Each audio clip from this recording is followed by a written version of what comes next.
마음 닦는 방편. 마음을 닦는다라고 하는 것이 무엇을 말하는가라는 문제죠.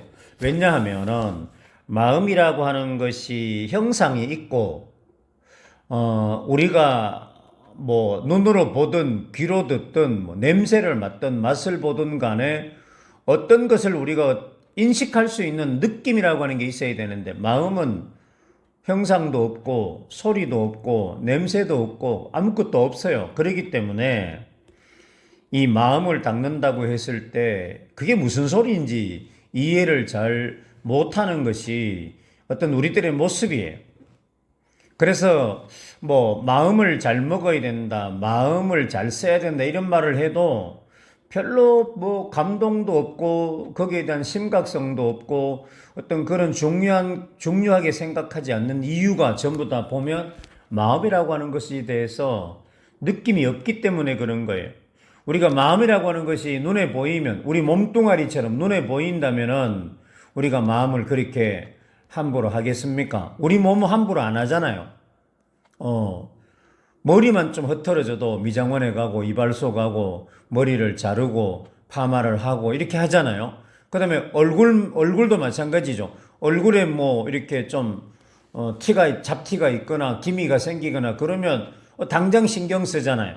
뭐 피부과 가서 점도 빼고 마사지도 받고 이래 가면서 우리가 하고 뭐 그렇게까지 안 해도 아침 저녁으로 세수를 하고 그다음에 뭐 이렇게 화장품 바르고 이렇게 하잖아요. 왜 그렇죠? 눈에 보이기 때문에 그렇잖아요. 눈에 보이는데 함부로 그렇게 하지 않잖아요. 심지어 우리가 외출을 할 때 옷을 입을 때도 아무거나 입지 않잖아요. 이거 입어보고 저거 입어보고 거울 앞에 서서 이렇게 뒤로 돌아보고 옆으로 돌아보고 하잖아요.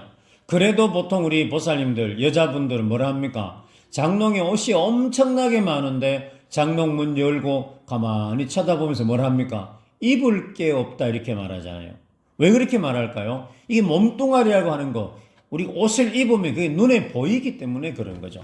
마음이 만약에 그렇게 보인다면 우리가 마음으로 막 미워하고 원망하고 막 욕하고 불평불만하고 이렇게 마음에서 일어나는 그런 것들을 함부로 그렇게 쓰겠습니까? 절대로 그렇게 쓸 수가 없어요. 그렇게 하는 것은 마음이라고 하는 것은 보이지도 들리지도 맛도 없고 아무것도 없기 때문에 우리는 마음의 중요성, 심각성을 알지 못해. 그러니 우리가 실질적으로 삼업으로서 업을 짓는다 할 때 제일 많이 짓는 게 뭐겠어요? 생각입니다. 생각. 마음으로 짓는 게 제일 커요. 수많은 생각을 하잖아요. 그런데 그런 생각들이 옳다 그러다 좋다 나쁘다 맞다 틀리다 이런 생각 안 하잖아요. 그냥 내 방식대로 내가 하고 싶은 대로 하잖아요. 근데 그런 것들이 내가 생각하는 그것이 내가 말하는 것과 같고 행동하는 것과 같다라는 거잖아요. 그렇기 때문에 마음이 움직여서 생각을 하는 이것이 다 업이 된다라는 거 아니겠습니까? 근데 우리는 뭐죠? 나는 그런 말 한 적도 없고 나는 그렇게 행동한 적도 없다 그러지만 결국 그러면 뭐 했겠어요? 생각을 그렇게 한 거예요. 그런데 생각한 것은 기억에 남아있지 않잖아요. 말을 한 거나 행동한 것은 뭔가 내가 느낌이 있었기 때문에 내가 말을 해도 느낌이 있잖아요. 왜? 내가 그 소리를 들으니까. 그 다음에 행동을 하게 되면 역시 마찬가지 내 어떤 이 생물학적인 느낌이 있잖아요. 그렇기 때문에 그걸 내가 기억하고 있지만 생각을 한 거는 기억이 없어요. 그러니 우리가 마음으로 짓는 죄, 마음이 바탕이 되어서 수많은 생각을 한 그것에 대한 업이라고 하는 것이 얼마나 많겠어요. 근데 우리는 그것을 까마득히 모르고 있잖아요. 그래서 여기 마음 닦는 방편, 마음을 닦는다라고 하는 것은 다시 이렇게 우리가 살아가는 삶으로 볼 때 그게 뭘 말하는 거냐? 마음을 아는 거예요. 내 마음이 어떻게 움직이는지 그 마음이 움직이는 그것이 바로 뭐죠? 마음이 움직여서 겉으로 드러난 거 그게 생각이에요. 생각. 그래서 내 마음에서 일어나는 생각들을 내가 알아차려야 되는 거예요. 아, 내가 이런 생각을 하고 있구나. 되게 중요합니다. 그래서 우리 불교에서 수행하는 것 중에 말이나 행동 이전에 우리가 움직이는 이 한 생각 한 생각, 이것을 알아차리는 공부를 중요하게 여기는 거예요.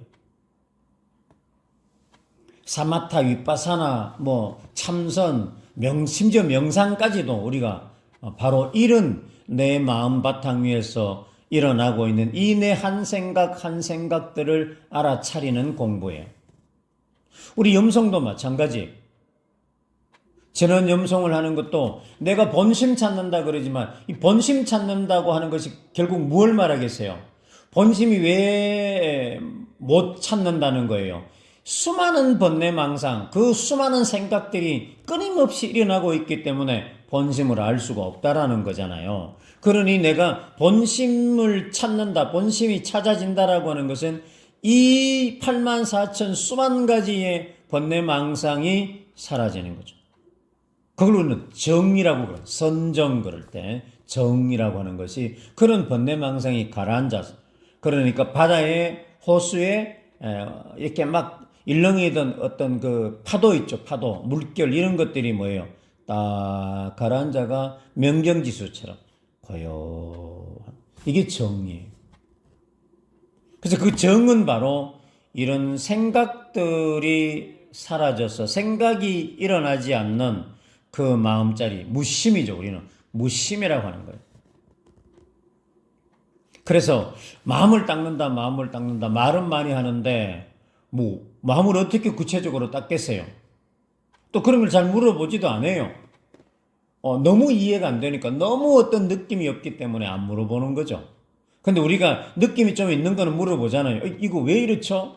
이거 좀 이상하잖아요. 이렇게 하는데 마음은 이게 이상한지 안 한지도 모를 정도로 우리가 이 어떤 생각 속에 사로잡혀 있다라는 거예요. 번뇌망상 속에 사로잡혀 있다라고 하는 거죠. 그래서 여기 이제 이거 보면 이 마음을 잘 닦자면 나라 위에 충성하고 부모에게 효순하고 가정에서 화목하고 친구에게 신을 두고 남에게, 이게 쭉 해당 조사께서 열거해 놓은 내용들이 뭐겠어요? 바로 이 우주 만물이 존재하는 이치에 대한 거잖아요. 인연에 대한 이치. 이런 인에 의해서 저런 과가 일어나는 그런 현상들을, 우리 삶 속에 중요한 것들을 정리해서 이렇게 해놓은 말씀이 이거예요. 나라의 충성, 부모의 효도. 이게 뭐겠어요? 내가 이 육체가 존재할 수 있는 가장 바탕, 근본된 바탕이 어떤 은혜. 이게 국가의 은혜. 내가 이 땅이 없다면 내가 이 몸뚱어리가 있을 때가 있겠습니까? 그 다음에 내 육체를 만들어준 부모가 계시지 않는다면 내가 존재하겠냐 이 말이죠. 그러니까 마음을 닦는다고 하는 것은 바로 이런 이치를 우리가 아는 거예요. 그러니 현상적으로 볼 때 이렇게 표현하고 있는 것처럼 진리적으로 볼 때는 바로 내 마음의 바탕에서 일어나고 있는 그 생각들을 알아차리는 것이 마음 닦는 거예요. 마음을 잘 닦는다라고 하는 것은 바로 수만 가지 일어나고 있는 생각들을 내가 딱 알아차려서 내가 이런 생각을 하고 있구나, 이런 생각이 일어나고 있구나, 이렇게 하는 것이 바로 마음을 닦는 모습이에요. 이걸 우리가 명심해야 됩니다. 그래서 내가 어떤 생각을 하고 있는지를 정말 잘 알아야 되겠다라는 거예요. 그래서 이 생각 속에 사로잡혀서, 번뇌망상 속에 사로잡혀서 사견에 집착하게 되면 그게 어리석음이라는 거거든요. 그래서 우리는 어리석게 살면 안 되잖아요. 밝게 살아야죠. 밝게 산다고 하는 것은 바로 정, 고요함, 안정된 어떤 그런 마음으로 우리가 세상을 딱 보고 살아갈 때 그게 밝게 살아지는 모습이에요. 그래서 우리는 어둡게 살면 안 되고 밝게 살아야 되고 번뇌망상 속에 살면 안 되고 항상 마음이 안정되게 살아야 된다.